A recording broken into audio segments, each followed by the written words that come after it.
Hello, everyone. This is Rose. Today's topic from the Book of Life is why are relationships difficult to sustain? Do relationships fail because of one or all of the following? Ego, notoriety, outside influencers, misunderstanding, lies, deception, lack of respect and love, infidelity, finances, as well as poor communication.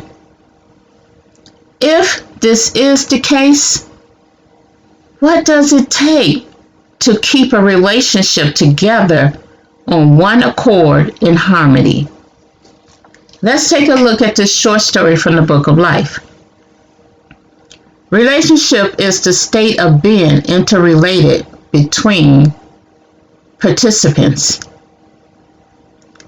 Let's look at 3 scenarios of relationships that has allowed toxicity to cause damage. At the end of these scenarios, let's put together the good of each to see what a substantial relationship looks like minus the toxicity. The first scenario is a relationship among 3 couples who brought together their resources, knowledge, skills, time, and finances to build a powerful company that showcased their talents with a goal to financially support their families and to build generational wealth. This company, comprising of 6 members, was successfully achieving what they had set out to do until one member felt it would be more fluent if they have access to public notoriety. Now, having public notoriety is a good business move. There's nothing wrong with that. However, notoriety can become a toxicity when there is no code of conduct. When there is no code of conduct established within the business core values.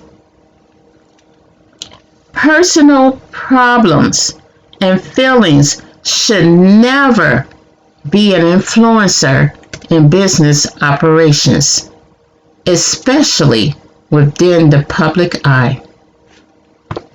Many successful businesses are not successful because all their heavy hitters or partners always see eye to eye on everything.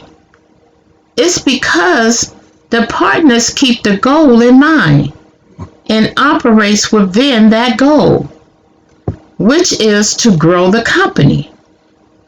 Therefore, if this means that they have to bite their tongues and grind their teeth in order to conduct business minus any negative personal feelings against one of the partners, that is what they do.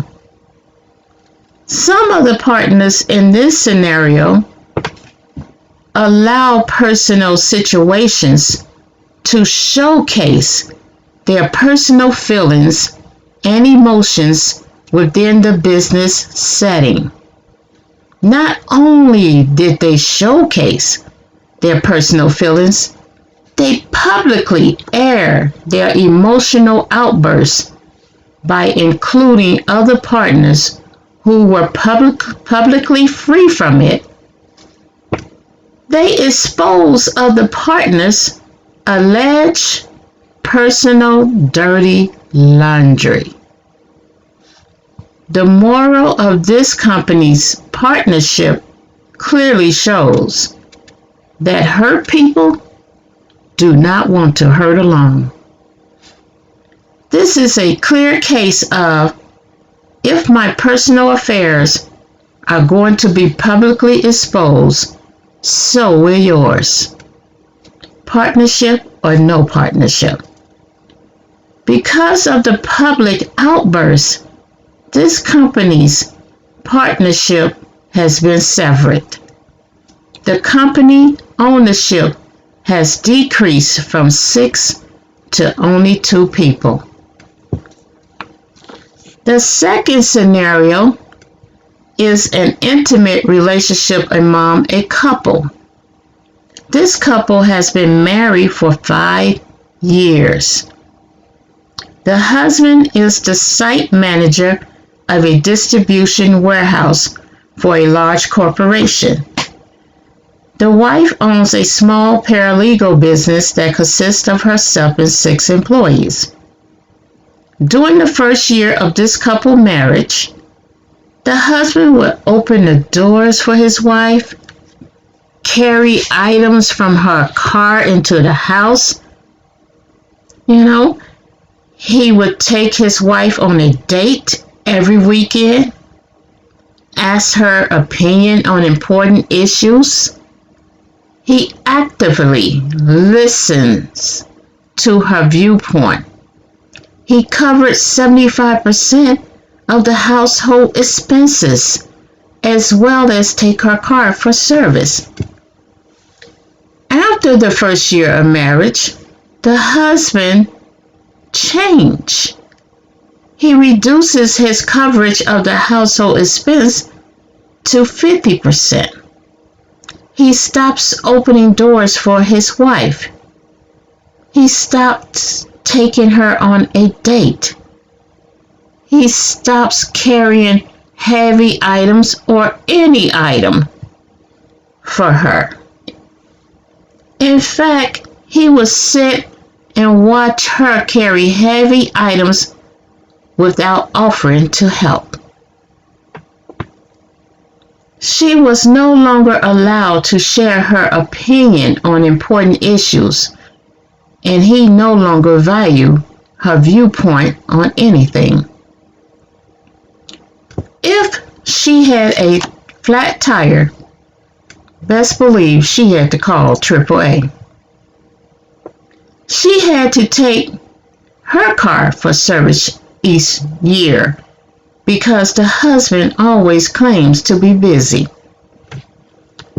Although the wife worked a full-time job, she was still responsible for preparing meals for her husband, cleaning the entire house, washing his clothes, and picking up his dry cleaning. He would talk to her in a derogatory way in public. The wife will watch her husband run to the aid of the single women in their neighborhood to assist them in carrying items, opening up doors for them, as well as put their trash can on the curb each week on trash day. The husband's ego grew larger than his height, causing his wife to file for divorce after 5 years of marriage. The third scenario is a relationship between best friends. These 2 individuals have been friends for 10 years. They would hang out together on the weekends. They would occasionally go on double dates. They would discuss and confide in each other about every aspect of their life. They would support and encourage each other. After one friend mate broke her heart, she became withdrawn from her best friend, who was actively in a happy relationship with her mate. The friend whose heart was broken would point out flaws in her best friend. She would say, after pointing out her friend's imperfections, "Why do your mate keep allowing you to walk in error?" Then she would say, "Maybe your mate doesn't say anything because he's cheating on you. Therefore, he doesn't care." The friend whose heart was broken was constantly making judgment statements to her friend of 10 years. This caused a wedge between the two friends, which eventually led to them going their separate way and never talking to each other again. From these three scenarios, we can clearly see that ego, outside influencers, misunderstanding, poor communication, lack of respect and love, lack of self-discipline, lack of commitment, being deceitful, lying to self as well as to others, jealousy, not wanting to see a partner or friend grow beyond your threshold, afflicting one pain on another. These are all contributors towards the demise of these relationships, the relationships in these three scenarios. How do we change this narrative? If we fit into one of these scenarios, we have to stand back and look at it and say, how do we change the narrative? We start with looking beyond the representative of the person or people we are forming a relationship with. We have to recognize that these people that we get into a relationship, we first get in a relationship with them, they're going to have put their representative out first. So what attracts us to this person, we have to understand it's a representative. It may not be their true, authentic self. And so we base our opinions off of this representative.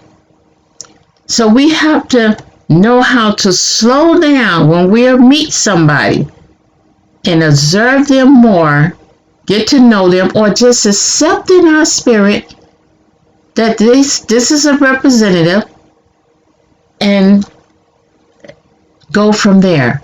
Get it in our spirit and not be deceived or fooled. We do this because the representative will always mesmerize us with an illusion of who it represents. That's what the representative do. They put their best person out front. But it is an illusion of who they really is. The real them shows up later. And we have to understand that going into a relationship, that the representative is an illusion of who it represents. Then, what we end up doing is, when we don't recognize this, we end up building hope based on the illusion that's been represented. We build hope. Especially if it's an intimate relationship. We look at, oh, this person is so nice. Oh my God, they got it going on. Oh, I could see myself married to this person.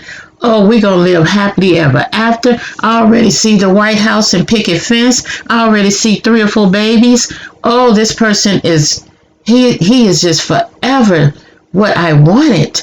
God brought him to me.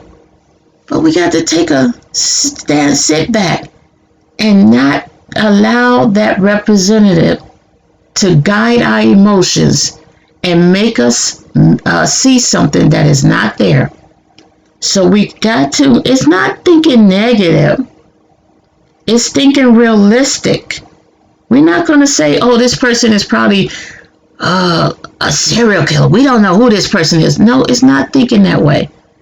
It's understanding that the person that's standing in front of me, may not be his real or her real authentic self, but based on what they presented, I know they have some good core values inside of them. So let me see the good in the bad.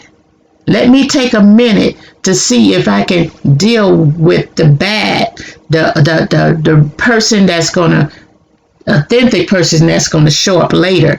Let me look and see if this is somebody I want to deal with so I can know how to operate. Because if it's too much for me to handle, then let me step aside and not commit to this relationship in the way I would commit to another relationship that I can handle. I don't mind being associated with this person, being friends with this person, hanging out with this person, but not commit. So let's first understand this representative is showing up. It's going to give me an illusion of who it represents.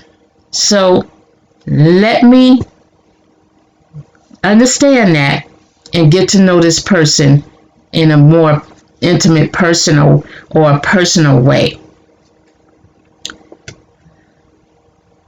Okay, now, when you end up building hope based on the illusion, what it is, therefore, when the real person shows up, when that real person shows up without their representative, we feel betrayed.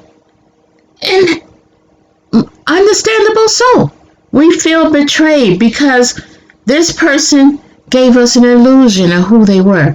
And we begin to think these thoughts. Oh, this got to be God. It feels so good. They're so good to me. See the house, the White House with the white picket fence type thing. And then when the authentic person shows up, we begin to feel betrayed because we built up hope based on that illusion. And it doesn't matter if it's a partnership in a company, friendship between two girlfriends, two guys, two buddies, or an intimate relationship, it is still the same thing. We still got to take time to look for that authentic person. And not only that, we got to look at self.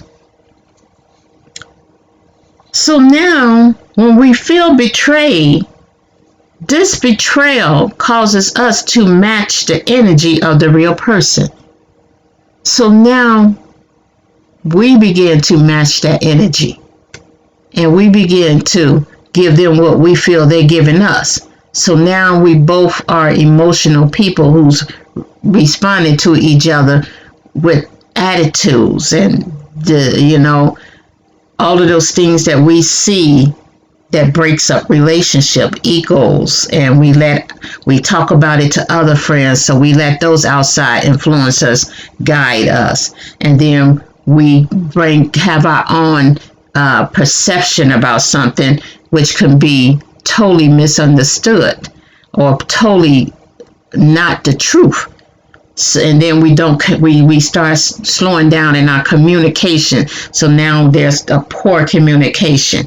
And then we start to have a lack of respect for the person, no love, and then jealousy kick in. So it's a lot that comes into that when we now meet the authentic person, minus outside of their representative, and we feel betrayed, so we begin to match energy.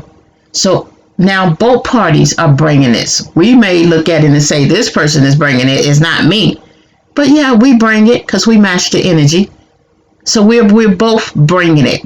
So we only see the other person, but we both are now bringing these negative contributors to eventually ending the relationship. Okay, now this betrayal, as we match this energy to this real person that shows up, what it does is it causes conflict and eventually separation. By looking beyond the representative in the beginning, when we meet a person, we see that they're being nice, they seem like this is somebody I want to spend my life with, or somebody I want to hang out with. Seem like we just hit it off. So what we have to do is look beyond the representative and not just think negative. But what we have to say to ourselves is, we have to say to ourselves is that I understand that this is a representative. So therefore I accept this is the noun, who they putting out. It allows us to accept this is the noun. Okay, this person is a representative. They putting out something. So therefore, if they change, guess what? I'm just gonna enjoy what they're putting out right now. I'm going to also, but I want to understand that they could change.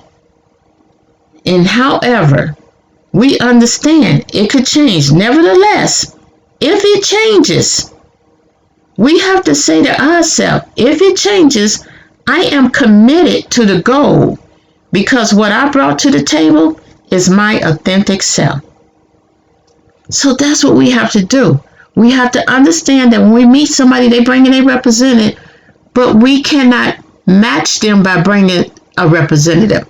We have to always be authentic, because we can't change people, but we can change us, and we can control what we do and what we say. So let's bring our authentic person to the table, to the forefront, regardless of that person bringing a representative. Let's bring our authentic self, and let's say, okay, this person is coming correct, but at the same time, their representative may leave and the true person may show up, and they may change, or they may stay the same. Then maybe they bring in their authentic self. We don't know. But we have to accept the fact that that may be the case. So let me bring to the table my authentic self. And therefore, if they change, okay, that person may change. That's okay.